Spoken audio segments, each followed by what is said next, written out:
नमस्कार, जय हिंद दोस्तों। कैसे हैं आप सभी? आशा करता हूं आप सभी बहुत अच्छे होंगे। दोस्तों आज की वीडियो हम डिस्कस करने वाले हैं एएसआई आईटीबीपी के अंदर एएसआई पदों पर आने वाली 2024 में भर्ती के ऊपर। तो चलिए दोस्तों ए टू जेड जानकारी इस भर्ती के बारे में जानेंगे, जैसे कि इसकी एज लिमिट क्या है, कितनी वैकेंसी हैं और किन किन पदों पर जो है भर्ती की नोटिफिकेशन जारी हुआ है। तो चलिए दोस्तों इस बोर्ड के माध्यम से मैं आपको बता देता हूं, साथ ही आपको टेक्निकल तरीके से भी बताऊंगा, यानी कि दोस्तों आपको कंप्यूटर स्क्रीन के माध्यम से जो फुल नोटिफिकेशन है उसके बारे में भी फुल डिटेल यहाँ पर दी जाएगी इस वीडियो में। चलिए दोस्तों पहले हम जो है बेसिक टर्म्स को समझते हैं। आखिर वैकेंसी निकली है तो उसमें अभ्यर्थियों को क्या क्या रिक्रूटमेंट जो बेसिक स्तर की पूछी गई है, तो चलिए यहाँ पर जानते हैं। सबसे पहले यहाँ पर अगर मैं फॉर्म की स्टार्ट डेट की बात करूँ तो अगर आप 28 यहाँ पर अगर बात करें तो 28 अक्टूबर इसके जो है फॉर्म स्टार्ट की स्टार्ट डेटिंग है, और अगर लास्ट डेट की बात करें तो यहाँ पर 26 नवंबर यहाँ पर इसकी लास्ट डेट है। ठीक है, यानी कि आपके पास लगभग 1 महीने अच्छे से मिलेगा फॉर्म अप्लाई करने के लिए। इस दौरान आपको फॉर्म अप्लाई कर देना है। और यहाँ पर अगर दोस्तों एज लिमिट की बात करें, जैसा कि आपको पता है यह मिनिस्ट्रियल की पोस्ट है, इसमें अच्छी सैलरी भी प्रदान की जाएगी आपको, तो एज लिमिट में भी काफ़ी अच्छा इजाफा आपको मिल रहा है। यानी कि दोस्तों अगर आप 18 से लेकर 28 साल तक हैं तो आप इस भर्ती प्रक्रिया में आवेदन करके अपनी सरकारी नौकरी पक्की कर सकते हैं। चलिए इसके बाद अगर पे मैट्रिक्स की बात करें तो इसमें 2 प्रकार के पे मैट्रिक्स सभी प्रकार की पोस्टों पर प्रदान किए जाएंगे। यानी कि दोस्तों आप पे मैट्रिक्स के बारे में जानते ही हैं, जैसे कि जितना ज़्यादा आपका लेवल ऑफ पे मैट्रिक्स रहेगा उतनी ज़्यादा सैलरी आपको प्रदान की जाएगी।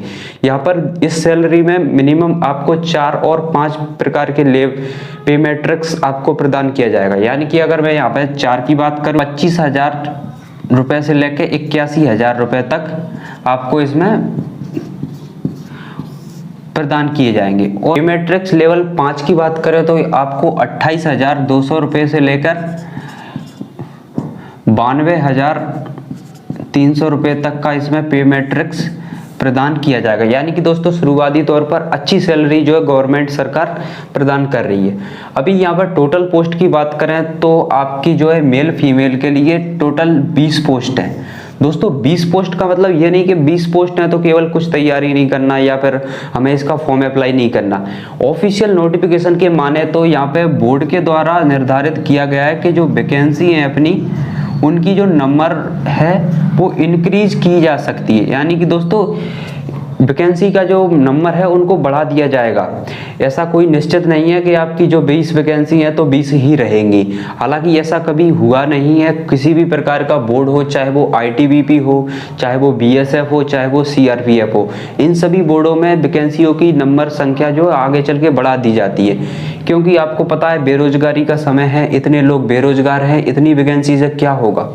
ठीक है, यहाँ पर अगर एप्लीकेशन फीस की बात करें तो आप अगर जनरल कैटेगरी से हैं, आप ओबीसी कैटेगरी से हैं, आप अगर एससी एसटी से हैं तो आप इन तीनों के लिए ओबीसी और ईडब्ल्यूएस के लिए मात्र 100 रुपये लगेंगे। और अगर एससी एसटी से हैं तो अगर आप महिला हैं, पुरुष हैं तो आपको कोई भी फीस नहीं पे करनी है। यानी कि 0 रुपये सभी के लिए, 0 रुपये एससी एसटी अभ्यर्थियों के लिए लगेगा। चलिए यहाँ पर अगर सिलेक्शन प्रोसेस की बात करें तो सिलेक्शन प्रोसेस आखिर क्या रहेगा। सिलेक्शन प्रोसेस जैसा कि आप जानते हैं मिनिस्ट्रियल की पोस्ट है, एएसआई पद के लिए पोस्ट है, तो आपको जानना होगा यहाँ पर सिलेक्शन प्रोसेस में सबसे पहले आपका पीएसटी होगा। यानी कि दोस्तों पीएसटी का मतलब होता है फिजिकल स्टैंडर्ड टेस्ट। इसमें आपकी जो है हाइट और चेस्ट और वेट मापा जाएगा। यानी कि जब आप शुरुआत में जाएंगे एडमिट कार्ड लेकर अपना, जब आपका जिस दिन आपका फिजिकल एफिशिएंसी के लिए बुलाया जाएगा तो आपका पहले दिन आपका पीएसटी नापा जाएगा। इसी के आधार पर आप अगले पड़ाव में जाएंगे तो आपको पीईटी देना होगा। पीईटी का मतलब होता है physical efficiency test. Physical efficiency test के अंदर आपकी जो है दौड़ भाग से संबंधित, गोला फेंक से संबंधित, लंबी कूद इत्यादि चीजों को बारे में जांच परख होती है। अभी ऑफिशियल नोटिफिकेशन में ऐसा कुछ बताया नहीं गया है कि किन अभ्यर्थियों के लिए कितना दौड़ भाग कुछ होने वाला है। आगामी समय में जो नोटिफिकेशन जारी होगा उसके मुताबिक हम पूरी फुल डिटेल के साथ बात करेंगे।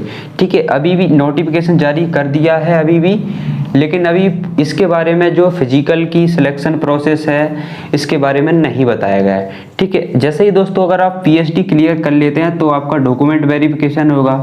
ठीक है, डॉक्यूमेंट वेरिफिकेशन के बाद आप इन एक दिन का जो है पड़ाव क्लियर कर लेते हैं, फिर आपको इन सभी के बाद फाइनल लिस्ट तैयार की जाएगी। फाइनल लिस्ट तैयार करने के बाद आपको सीबीटी परीक्षा के लिए बुलाया जाएगा। सीबीटी परीक्षा आप जानते ही हैं, कंप्यूटर बेस्ड एग्जामिनेशन एक टेस्ट है जिसके आधार पर क्या क्या सिलेबस है उसके बारे में अभी ऑफिशियल नोटिस में नहीं बताया गया। आगे हम बता देंगे अगली किसी वीडियो में, जिसके माध्यम से आपको सिलेक्शन से लेकर तैयारी तक की सभी प्रकार की जानकारी उस वीडियो में प्राप्त हो जाएगी।